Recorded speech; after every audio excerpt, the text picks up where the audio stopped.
So in this video, I'm going to be talking about the potential of sociology and socioeconomics and the potential for these two courses if they were combined as an A through G course in high schools. But first off, sociology and socioeconomics account for how economics and social structures affect someone's behavior, their lives, or their opportunities.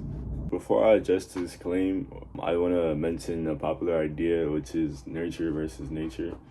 And on one end, you have, this is going to make sense, but on one end, you have nature, and this idea believes that someone's behavior is affected by biology, and it's intrinsic, it's in their nature. And nurture supports the idea that someone's behavior or their conditions are affected by their environment or their upbringing. The point of combining these two courses is to get people to understand that nurture is the correct argument, and if everyone knew that, then the world could change. Since we're already on the topic of nurture versus nature, which I'm just going to use this whole concept to like pilot and progress this idea of sociology and socioeconomics. I want you to internalize that structural inequality is the biggest driver for social deficiencies, such as quality education or access to healthcare and housing, etc. And at its root, structural inequality is because of racism. And when you look at it historically, structural inequality pertains to, or can pertain to, class hierarchy or political concentration and labor exploitation or capitalism. The real reason why minorities are more susceptible to those things are because of historical racism that trickles into today. Now that I've gotten into the biggest drive for social deficiencies, I also want to preface that it's important to know that as the only animals on Earth with enough intelligence to change the world, I feel like it's imperative or inherent that sociology is the only course that allows us to progress as a society, because in its root, socio means companion or ally, which genuinely means society. And if we aren't unifying because of discrimination or bias, then it's possible to stay stagnant.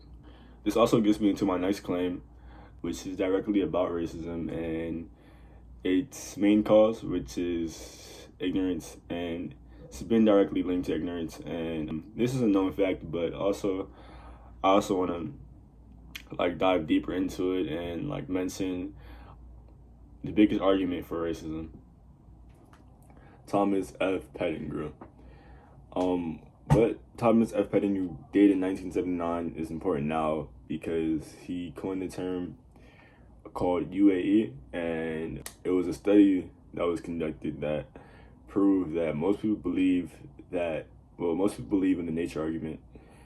And what he did to show this is he grouped people of different religious groups, and he ordered them to judge the negative behavior of people who were in different religions. And it was shown that people in different religions attributed the negative behavior of people in their opposite religion as something internal or something linked to like an intrinsic feature. Rather, people who were in their group, people who practiced their same religion, their negative behaviors were linked to something external or environmental factors. And Thomas's study wasn't the only study to reveal the uneven split between the nurture versus nature argument, such as the Duncan's ambiguous shove study. And this was in 1976, so before Thomas F. Pettigrew coined the term. It's sort of simple. There was a shove, a random shove, performed by someone of a different race, African American or white. And if the person was African American, the shove was coined as violent or aggressive. And if a white person did the shove, it was coined as playful or situational. Playful or situational is an external causes, while violent or aggressive is internal causes. I mentioned UAE because UAE is the most prevalent argument for contemporary racism in America today.